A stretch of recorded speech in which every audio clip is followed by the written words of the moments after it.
Brussels is one of Europe's hidden gems, a city famous around the world for its delicious chocolate, its legendary waffles, and of course, its iconic Belgian fries. If you're lucky enough to visit Brussels, make sure you watch this video all the way to the end, because I'm going to show you exactly how I recommend spending your first day in the city. This episode is sponsored by Hubert Travel Agency.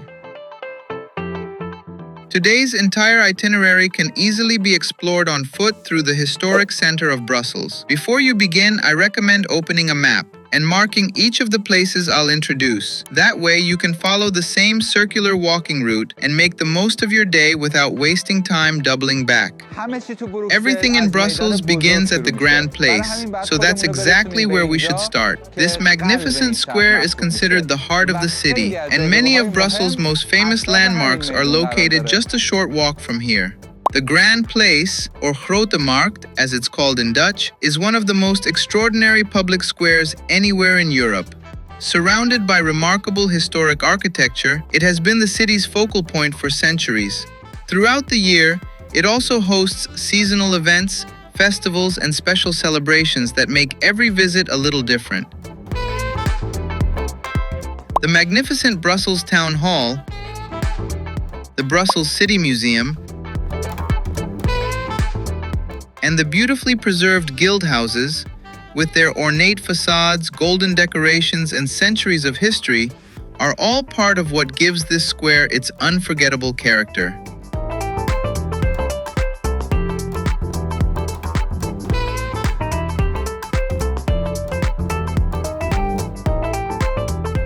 Just 2 narrow streets away from the Grand Place, you'll arrive at the next landmark.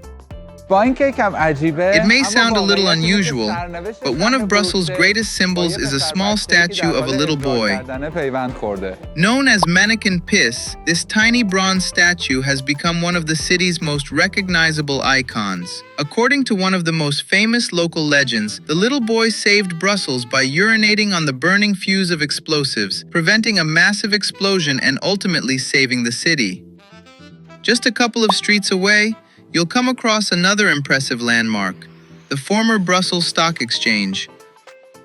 This magnificent building served as Brussels Stock Exchange until 2014, and after a major restoration, it reopened in 2023 as Belgian Beer World. After visiting the stock exchange, it's time to explore one of the most elegant and beautiful places in Brussels, the Royal Galleries of St. Hubert. This historic shopping arcade is divided into 2 main sections, the King's Gallery and the Queen's Gallery. Inside, you'll find luxury boutiques, charming cafés, chocolate shops, and beautifully decorated storefronts. Right in the middle of the Royal Galleries, you'll come across one of Brussels' best-known streets, Rue des Bouchers, or Butcher's Street. It's famous for its lively atmosphere, traditional restaurants, and outdoor terraces.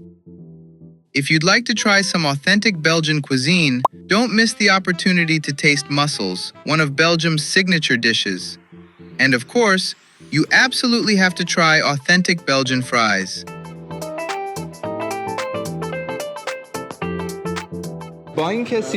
Although people all over the world usually call them French fries, many Belgians proudly claim they were actually invented here. Whether that's true or not is still debated, but one thing is certain, some of the best fries you'll ever taste can be found in Belgium. So while you're in Brussels, trying a proper serving of authentic Belgian fries is almost a must.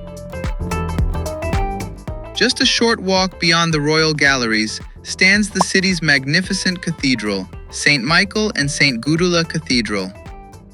This cathedral occupies one of the most historically important sites in Brussels. Many historians trace the origins of the city back to an early place of worship that once stood right here. Long before the impressive Gothic cathedral you see today was built, this location was home to a small chapel that became the spiritual center around which the first settlement of Brussels gradually developed. You may already know that Belgium is famous not only for chocolate and beer, but also for its rich tradition of comic books and beloved cartoon characters. Our next stop is Brussels Park, a beautiful green space that's home to one of the city's most unusual attractions. Scattered throughout the park are 22 sculptures of Le Chat, the famous comic book cat created by Belgian cartoonist Philippe Gellac. These sculptures were originally displayed along the Champs-Élysées in Paris before finding their permanent home here in Brussels. So, if seeing the entire collection is on your list, it's a good idea to check in advance whether all of them are currently on display here. On the opposite side of Brussels Park stands the beautiful Royal Palace of Brussels, while just beyond it lies the elegant Place Royale, or Royal Square. One side of the square is occupied by a historic church, while the other sides are surrounded by several important museums, including the Royal Museums of Fine Arts of Belgium and the fascinating Musical Instruments Museum. As our first day in Brussels gradually comes to an end and we begin making our way back toward where we started, there's one final place I think you shouldn't miss: the Hill of the Arts. What makes this place so special is that it beautifully connects Brussels' historic center with the Royal District. The gardens, terraces, fountains, and perfectly framed views create a setting that surprises almost every visitor who comes here. From here, simply continue walking downhill, and the route will naturally bring you back to the Grand Place. And before finishing your first day, there's one more place I'd recommend if you'd like to experience another side of Brussels. Since Belgium is world famous for its beer culture, don't miss a visit to Delirium Café, located just off Rue des Bouchers. In 2004, it earned a place in the Guinness World Records for offering one of the largest selections of beers anywhere in the world. These are my recommendations for spending your first day in the beautiful city of Brussels, but we're not finished yet. In the next part of this guide, we'll continue our 2-day itinerary and discover even more fascinating places, remarkable museums, impressive architecture, and unique experiences that Brussels has to offer on day 2. Stay with me until the end.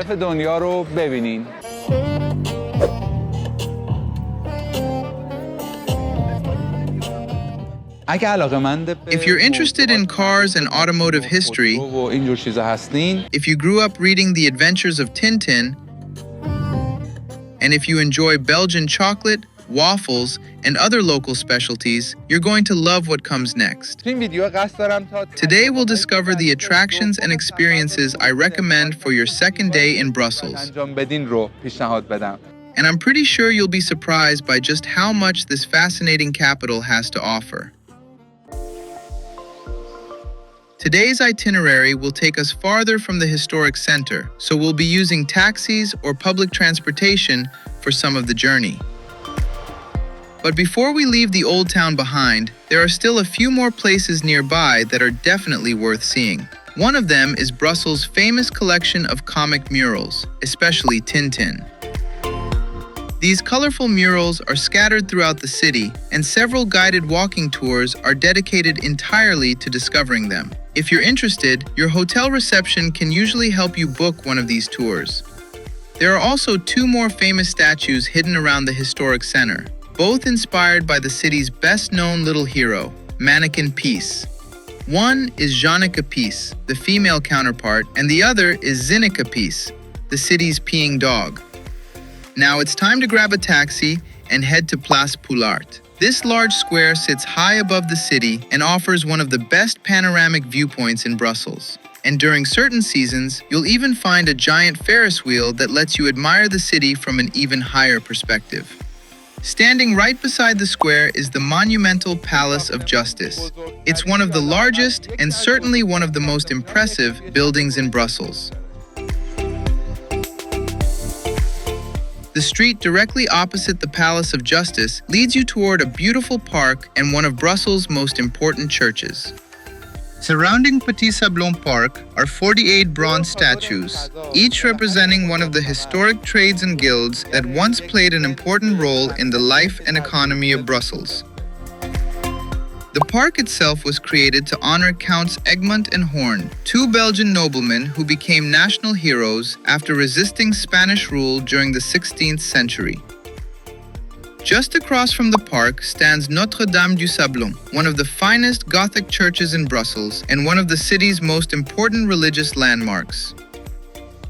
Inside, you'll find the tomb of the Thurn und Taxis family, a name closely connected with the history of Europe's first organized postal network. Beginning in the 15th century, the Thurn und Taxis family established one of the continent's earliest international mail services, forever changing the way communication and transportation worked across Europe. And right beside the church, you'll discover one of Brussels' most elegant squares, Place du Grand Sablon. This is one of those places where Brussels reveals its artistic soul. The square is surrounded by fine art galleries, antique shops, luxury chocolate boutiques, stylish cafés, and elegant storefronts, creating an atmosphere that's completely different from the city's historic center. Take your time exploring the galleries, browsing the boutiques, and soaking up the atmosphere. I definitely recommend sitting down at one of the cafes around the square to simply relax and enjoy the beautiful surroundings. When lunchtime arrives, a delicious Belgian steak, followed by one of Belgium's famous waffles, makes a perfect way to continue your second day in Brussels. It's time to take another taxi to your next destination. Parc du Cinquantenaire. This is one of Brussels' largest and most impressive parks, packed with attractions. And if you really want to explore everything it has to offer, you could easily spend half a day here.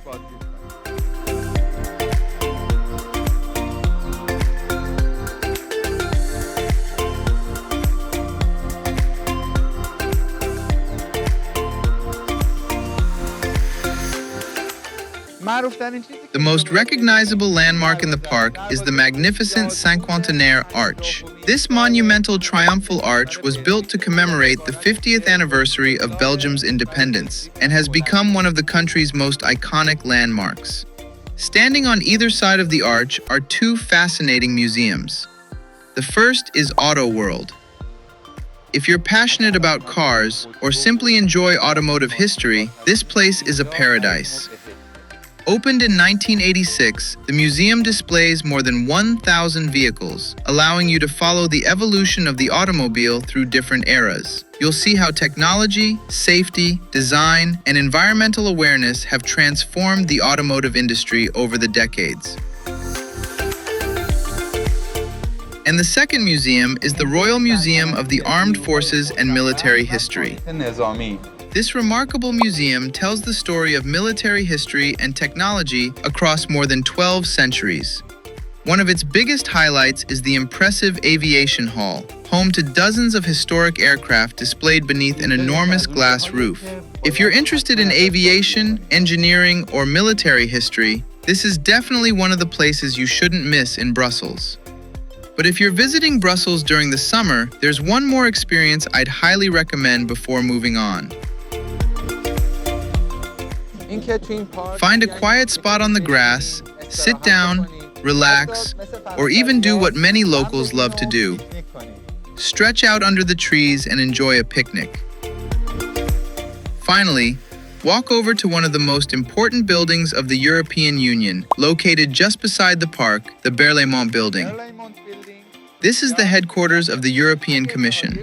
If you think of the European Union as having an executive government, then this is essentially where its executive branch is based, making it one of the most influential political buildings in Europe.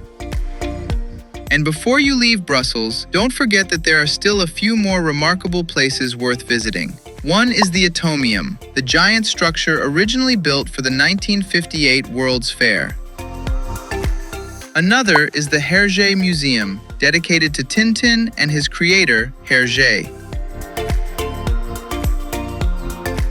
And my final recommendation has to do with something Belgium is famous for all over the world: chocolate. Make sure you visit at least one of Brussels' famous chocolate boutiques. Even if you're not planning to buy anything, simply seeing the incredible variety, craftsmanship, and creativity behind Belgian chocolate is an attraction in itself. I hope this guide helps you make the most of your visit. Don't forget to explore my other travel guides featuring Belgium and many more destinations around the world. Please subscribe to the channel and join me on more journeys to some of the world's most fascinating places.